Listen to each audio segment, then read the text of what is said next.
नमस्कार, मैं हूं आपके साथ अभिषेक भट्टाचार्य। आप देख रहे हैं हमारा खास कार्यक्रम छत्तीसगढ़ बात हमारे साथ। आज बात छत्तीसगढ़ निकाय चुनाव में हार के बाद कांग्रेस के भीतर ही चल रही अंतर्कलह और विद्रोह को लेकर। छत्तीसगढ़ में निकाय चुनाव में कांग्रेस की बुरी हार हुई। हार के बाद एक तरफ तो पार्टी नेताओं का पार्टी से ही मोहभंग हो गया है, तो दूसरी तरफ कार्यकर्ता और कई दिग्गज नेता आरोप प्रत्यारोप में उलझे हुए हैं। कुल मिलाकर कांग्रेस में अंतर्कलह अब खुलकर सामने आने लगी है। पूर्व मंत्री और कांग्रेस के वरिष्ठ नेता अमरजीत भगत ने कह दिया कि कांग्रेस के नेताओं में आपसी सामंजस्य की कमी के कारण हम निकाय चुनाव हारे हैं। सीनियर नेता सिर्फ अपने क्षेत्र तक सीमित रह गए। यदि सामूहिक नेतृत्व में प्रदेश भर में प्रचार किया होता तो चुनाव के परिणाम ऐसे नहीं होते। शीर्ष नेतृत्व में अमरजीत भगत ने पूर्व मुख्यमंत्री भूपेश बघेल से लेकर पूर्व उप मुख्यमंत्री टीएस सिंहदेव, नेता प्रतिपक्ष चरणदास महंत, पीसीसी चीफ दीपक बैज और पूर्व मंत्रियों का जिक्र किया। साथ ही यह भी कहा कि प्रदेश अध्यक्ष आदिवासी हैं, तो अकेले उसे सूली पर चढ़ा दिया जाए, ये सही नहीं। हार की जिम्मेदारी सभी नेताओं की। उधर पूर्व विधायक कुलदीप जुनेजा ने कहा कि कांग्रेस नहीं बल्कि पूरे मौजूदा संगठन की हार।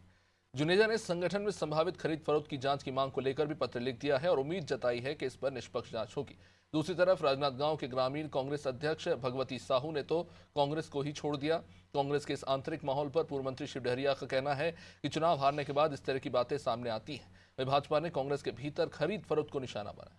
कांग्रेस में हारने के बाद जो खरीद फरोख्त और अन्य आरोप लग रहे हैं, उनकी वास्तविकता क्या है और क्या अब कांग्रेस में किसी बड़े फेरबदल की संभावना है? आज की चर्चा इन्हीं सवालों के इर्द गिर्द। पहले कुछ प्रतिक्रियाएं सुन लेते हैं। देखिए, ये तो हमारे अभी चर्चा होगी और उसमें ये सब बातें आएगी, लेकिन ये जिम्मेदारी हम सबकी है और पार्टी के जो प्रत्याशी हारे हैं उसकी जिम्मेदारी सब जो हमारे कलेक्टिव लीडरशिप में जो काम चलता है उसकी है। और जब इसका परीक्षण होगा, चर्चा होगी, तब पता चलेगा वास्तव में क्या बातें हुई है। लेकिन भारतीय जनता पार्टी ने जिस तरह का सरकारी मशीनरी का दुरुपयोग किया, शराब बांटे, पैसे बांटे, तो उसका भी प्रभाव रहा है। तो अब ये चर्चा होगी तब पता चलेगा कि किसकी जिम्मेदारी। देखिए, उनकी अंदरूनी मामला है, लेकिन आप देख रहे हैं कि छत्तीसगढ़ विधानसभा चुनाव हारे हैं, तब से उनके बीच घमासान शुरू हो गई है। एक दूसरे के ऊपर आरोप प्रत्यारोप और संगठन में कुर्सी का। लोकसभा चुनाव हारे, उपचुनाव हारे, नगर निगम हारे और अभी पंचायत चुनाव भी हारेंगे, तो एक दूसरे के ऊपर ठिकरा फोड़ रहे हैं। देखिए, ये उनके संस्कृति में है खरीद फरोख्त। और जैसे बीच में आया था कि टिकट के लिए पैसा लेना, तो उनके कांग्रेस की संस्कृति में है। अब ये उनका विषय है कि वो लोग क्या उस पर समीक्षा कर रहे हैं, किस विषय की समीक्षा कर रहे हैं, ये उनकी मामला है। कुल मिला के मैं तो ये बोल सकता हूँ कि छत्तीसगढ़ से कांग्रेस का जनाधार समाप्त हो गया है और आने वाले में समय कुछ बचे लोग हैं, उनका भी पार्टी में भी और पब्लिक के बीच में भी कोई अस्तित्व नहीं रहेगा। चलिए, तो नतीजों के बाद जहां बीजेपी काफी उत्साहित है, बड़ी बड़ी बातें हो रही हैं कि कांग्रेस का जनाधार खत्म हो गया, तो वही दूसरी तरफ कांग्रेस के नेता भी छटपटाहट में हैं।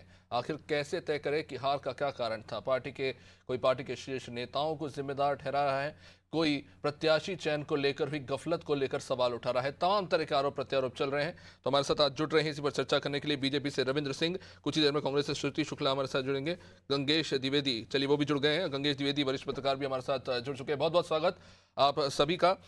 सबसे पहले श्रुति जी आपके पास आऊंगा, क्योंकि देखिए नतीजे तो आए हैं और जाहिर सी बात है जिस तरह के नतीजे आए हैं उसके बाद कुछ थोड़ी बहुत निराशा तो होगी ही पार्टी कार्यकर्ताओं में और इस तरह के जो है आरोप लगेंगे ही। लेकिन जिस तरह से हमने देखा कि आखिरी मौके तक आप प्रत्याशी चयन को लेकर कंफ्यूज नजर आए, पार्टी के कार्यकर्ता चयन के समय पर ही सवाल उठाने लगे कि भैया पैसे चाहिए तो कितने पैसे चाहिए, इस तरह के वीडियो निकलकर सामने आए। उसके बाद नतीजों के बाद तब सीधे सीधे आरोप लग रहे हैं कि पैसा खुदा तो नहीं पर खुदा कसम, खुदा से कम भी नहीं। इस तरह के आरोप आप ही के पार्टी के पूर्व एमएलए लगा रहे हैं, क्या कहेंगे इस पे?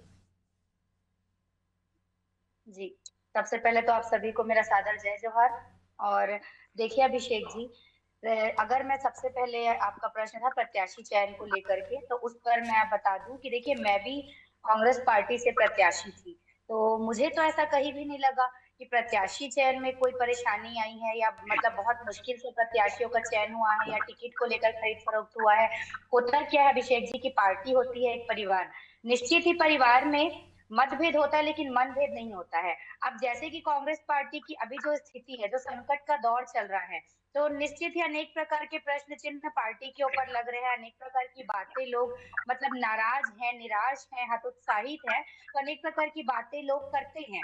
लेकिन ऐसा कुछ भी नहीं है कि पार्टी प्रत्याशी चयन को लेकर के बहुत चिंतित थी या तो फिर टिकट की खरीद फरोख्त हुई। अगर ऐसा होता तो एक सामान्य वर्ग के लोगों को, एक सामान्य परिवार से आने वाले लोगों को तो टिकट ही नहीं मिलती, कैसे वो लोग टिकट खरीद के चुनाव लड़ सकते थे, है ना। तो ये सब चीजें ना, ये सिर्फ हवाई बातें हैं।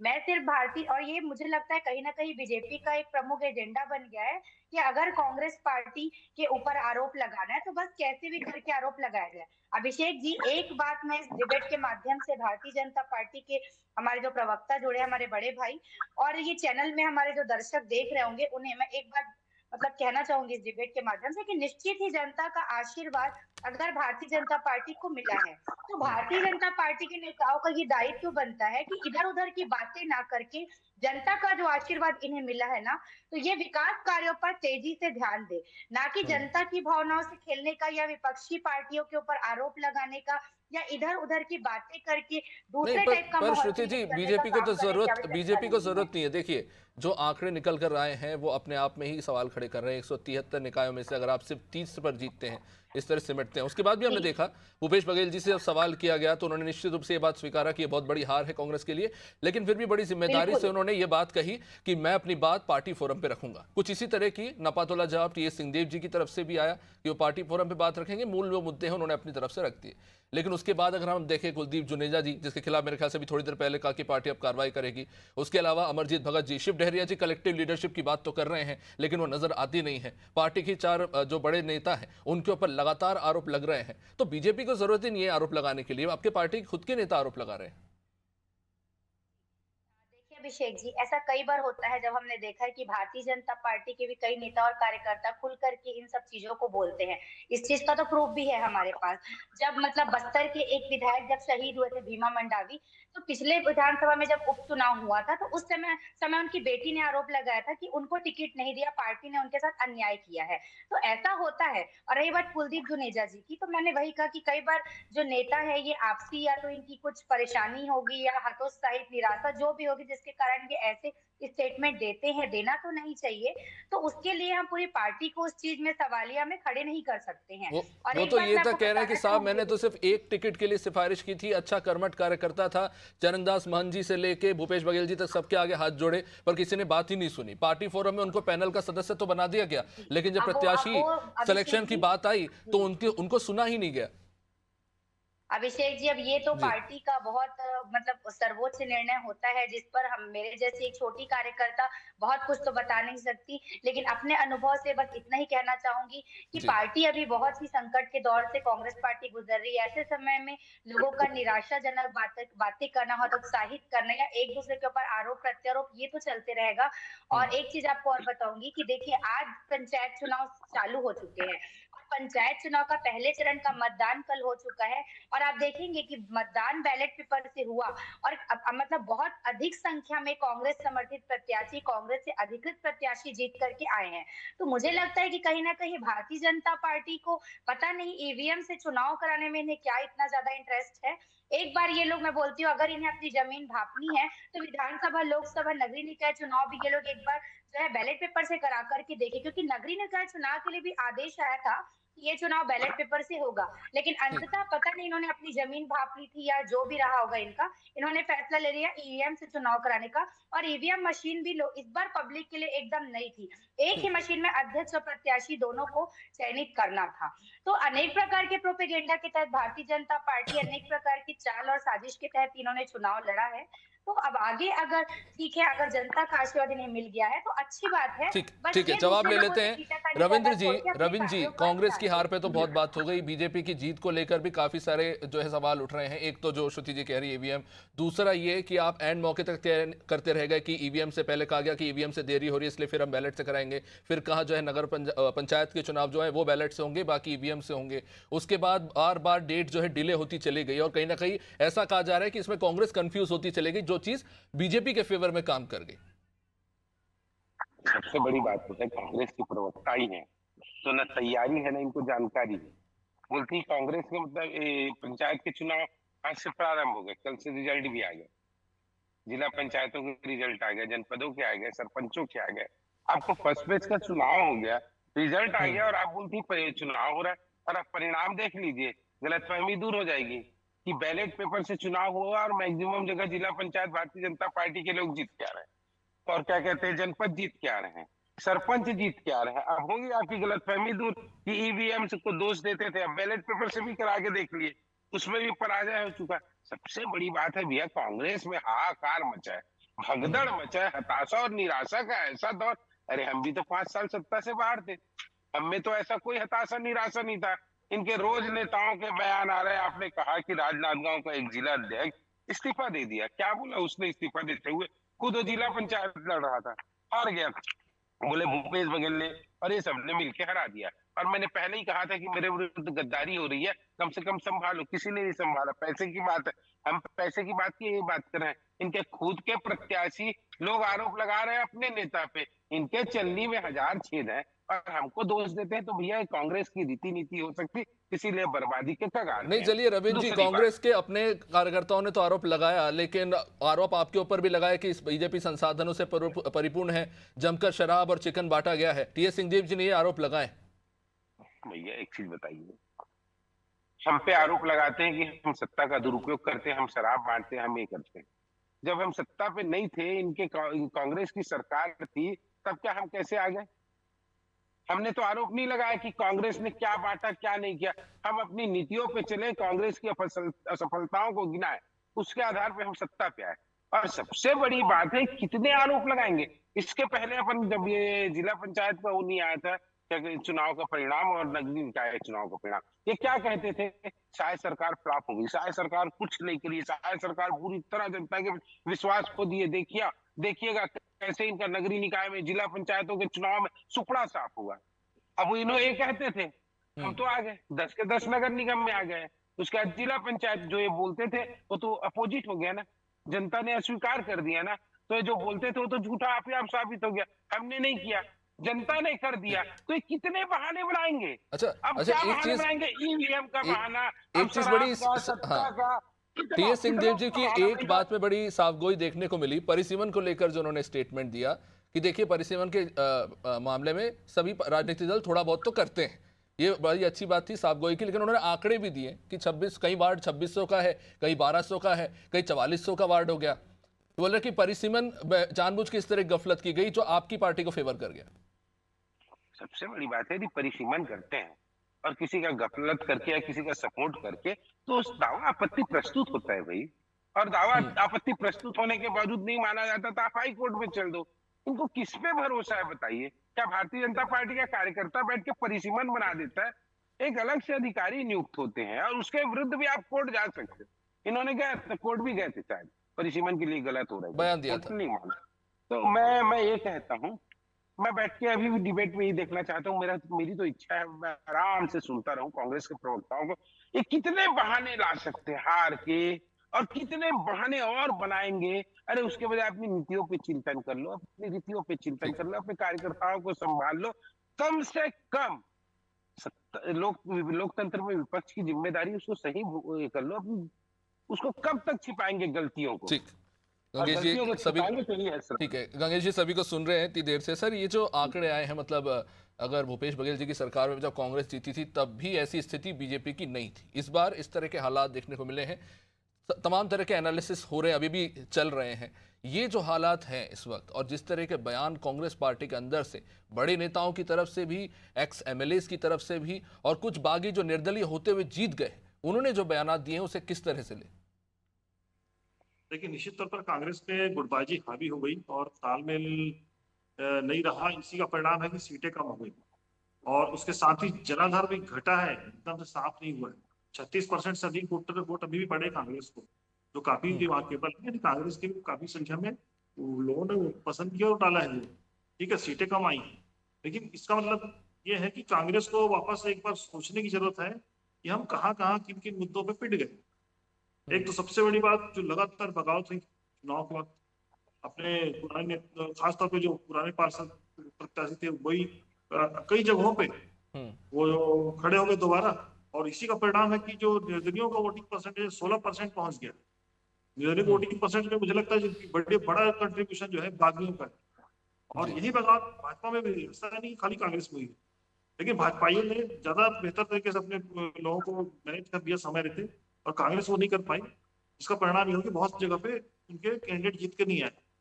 महापौर के टिकट वितरण का भी को लेकर भी लगातार बात हुई। टिकट वितरण में भी देखिए बड़ी चूक हुई है। निश्चित तौर पर अगर चूक नहीं होती तो 10 की 10 सीट नगर निगम की नहीं जाती। जी। तीसरी बात, सामान्य रूप से ये परसेप्शन होता है, जनता भी स्मार्ट हो गई है। जनता को मालूम है कि जिसकी सत्ता भी राज्य में है, केंद्र में है, उसी को जिताने में ज्यादा फायदा है। तो एक ये परसेप्शन भी काम कर रहा था इस चुनाव में, इसमें कोई दो बात नहीं है। जब भाजपा कांग्रेस सरकार थी तो कांग्रेस की भी सारे नगर निकाय में उन्हीं की सरकार भी की थी। तो एक ये जो परसेप्शन जनता के बीच आ गया, जनता भी समझने लगी कि स्मूथ काम हो हमारा काम, जो हम छोटी छोटी जनताओं की काम रहते हैं वो भी राजनीति की भेंट न चढ़े। तो ये देखती है कि भाई जिस पार्टी की केंद्र में सरकार है, इसी राज्य में है, उसी को जिताओ तो ज्यादा बेहतर काम होगा। ये फैक्टर भी काम किया है, इससे भी ज्यादा कुछ घटा है कांग्रेस का। लेकिन कुल मिला के कांग्रेस को मंथन करने का है ये समय, क्योंकि इस तरह से अगर बिखरे बिखरे रहेगी कांग्रेस तो आगे की चुनाव, आगे क्या जो है, अब तो खैर ग्राम पंचायत चुनाव के बाद फिर 4 साल बाद चुनाव में जाना है आपको, तो आपके पास अब समय आएगा, और उस समय के बीच में कांग्रेस को अपना कम बैक करना पड़ेगा। बैठ के चिंतन मंथन करना चाहिए। प्रदेश में 2 ही पार्टियां हैं, कांग्रेस और भाजपा, तीसरी कोई पार्टी बची नहीं यहाँ। तो और जनता भी नहीं दोनों को पसंद करती है कि भाई किसी को ज्यादा करती है, कभी किसी को कम करती है। तो इस हिसाब से दोनों ही कांग्रेस को इस समय समीक्षा करने की आवश्यकता है, और नए सिरे से नई तैयारी के साथ अगले चुनाव में जाने के लिए उनको 4 साल का समय है, तो उस पर मंथन करके उन कमियों को दूर करें। नवनीत जी, ये लोकसभा चुनाव, विधानसभा चुनाव, उपचुनाव, उसके बाद ये वाले चुनाव, लगातार दीपक बैज जी की लीडरशिप पर सवाल उठ रहे थे, और अब तो प्रत्याशी चयन को लेकर शहर अध्यक्षों के भी ऊपर सवाल उठ रहे हैं। क्या इन बातों को हल्के में ले गया? देखिए, हम भी जानते हैं राजनीतिक दलों में थोड़ा बहुत फेवरिज्म चलता ही है, कोई नई बात नहीं है जो हम कर रहे हैं, लेकिन क्या इस बार फेवरिज्म इतना हावी हो गया कि आपने पार्टी को ही परे रख के अपने प्रत्याशी को आगे बढ़ा दिया, जो आरोप लग रहे हैं? बिल्कुल, देखिए कुछ जगहों पे एकदम रिमार्केबल आया, जैसे मेयर, पूर्व महापौर एजाज ढेबर के साथ उनकी पत्नी को भी टिकट देना, किसी को नहीं बचा, सारे का बहुत बड़े पैमाने पे कांग्रेस के कार्यकर्ताओं ने और पदाधिकारियों ने इस पे आंदोलन कहा, हंगामा भी हुआ। इस तरह के और कई जगहों पे, जैसे यहाँ पे मेयर की प्रत्याशी दीप्ति दुबे को खड़ा किया गया। निश्चित तौर पर देखिए, क्या और महिला कांग्रेस की अच्छी कोई नेता नहीं थी क्या? जी। कि आपको एक पूर्व मेयर की पत्नी खड़े करना पड़ गया, और उसका परिणाम ने देखा 1.5 लाख से चुनाव हार गई आप। और इसके सामने खड़ा करें जो सक्रिय राजनीति में लगातार नगर निगम की राजनीति में सक्रिय है, इंग्लैंड चौबे, स्वाभाविक रूप से जीत दिख रही थी सामने। उसके मुकाबले निश्चित तौर पर एकदम कमजोर कैंडिडेट हो गई, 1.5 लाख वोट से हारना, रिकॉर्ड मतों से हार गई। तो इस तरह के जो फैसले हुए हैं, इसमें निश्चित तौर पर देखिए उन महिला कांग्रेसियों के दिल में इस बात की टीस होगी कि काश ये चुनाव हमें लड़ने दिया जाता तो कम से कम कांटे की टक्कर तो रहती। हाँ। इतने बड़े अंतर से हार तो नहीं होती। इस तरह कई जगहों पर परिणाम जो आए हैं, कई वार्डों में इस तरह निर्दलीय खड़े होकर पूर्व पार्षद जीत गए, निर्दलीय कांग्रेस के थे उनको टिकट नहीं मिला, जीत गए। कई जगहों पर टिकट कट गई, कांग्रेस हार गई, उसका फायदा भाजपा को मिल गया। तो ऐसा जो समीकरण बना है, कांग्रेस को निश्चित तौर पर समीक्षा करने की जरूरत है, और पार्टी फोरम में जैसे कि जो सीनियर लीडर तो उसको निभाते हैं, लेकिन नीचे के स्तर में वो चीजें नहीं देखने की आती। लोग खुल के बाहर बोलते हैं, मीडिया के सामने बोलते हैं, और उसी का परिणाम है कि ज्यादा बिखरा हुआ दिखता है पार्टी। समय थोड़ा सीमित है श्रुति, जल्दी से इस पर जवाब चाहूंगा। जो बात लगातार हो रही है, आपकी सीनियर लीडरशिप अपने क्षेत्र में सक्रिय रहे लेकिन बाकी के आसपास के क्षेत्रों में नहीं। सीधा सवाल यह उठा कि जो एकजुटता दिखनी चाहिए थी वो दिखी नहीं। चलिए ठीक है, पहले के जो पार्षद थे या फिर महापौर थे उनको हटाया जाना था, लेकिन कहीं ना कहीं दिखा कि आपसी एक दूसरे को फेवरिज्म करने के चक्कर में आप अपना ही नुकसान कर बैठे, बागियों नहीं आपका खेल बिगाड़ दिया, आप ही की पार्टी के। जी देखिए अभिषेक जी, पार्टी जब विपक्ष में रहती है तो अनेक प्रकार के चैलेंजेस जो है हमारे सामने होते हैं, और ये बड़े नेता इस चीज को बखूबी समझ पाएंगे। लेकिन आज की जो स्थिति है वो मुझे ये समझ आ रही है कि आज भले ही कांग्रेस जो है बहुत कठिन दौर में है, लेकिन भारतीय जनता पार्टी ने भी जब चुनाव मैदान में ये लोग उतरे तो ये लोग अपनी सत्ता सरकार का पूरा फायदा उठा मेरे पास करके समय इन लोगों सीमित ने है चुनाव श्रुति जी, मैं मैदान सीधा में एक उतारा जवाब है। चाहूंगा, क्या इस हार की जिम्मेदारी दीपक बैज जी को लेनी चाहिए या नहीं, अब ये नैतिकता के देखिए, आधार पर, जिसका जी हार की जिम्मेदारी जो है ये किसी एक व्यक्ति की नहीं होती है अभिषेक जी, ये सिर्फ समय का खेल है, और इस पर पार्टी जो है, ये पार्टी के सर्वोच्च नेता है, ये इस पर ज्यादा अच्छे तरीके से मंथन कर पाएंगे। चलिए ठीक है, बहुत बहुत शुक्रिया आप सभी का इस चर्चा में जुड़ने के लिए। तो जीत के भी कई कारण हैं और हार के भी कई, लेकिन इन सब के बीच में जो बयानात निकल कर सामने आ रहे हो अपने आप में कई सारे सवाल खड़े कर रहे हैं कि आखिर अंदर खाने ऐसा क्या हुआ कि हालात इस कदर कांग्रेस के अंदर बिगड़ते चले गए। खैर, हार को लेकर भी मंथन हो ही रहा है और आने वाले समय में और अच्छे से एनालिसिस के बाद स्पष्ट हो ही जाएगा कि खेल कहां पर बिगड़ा। खैर, देखते रहिए अनादि टीवी। नमस्कार।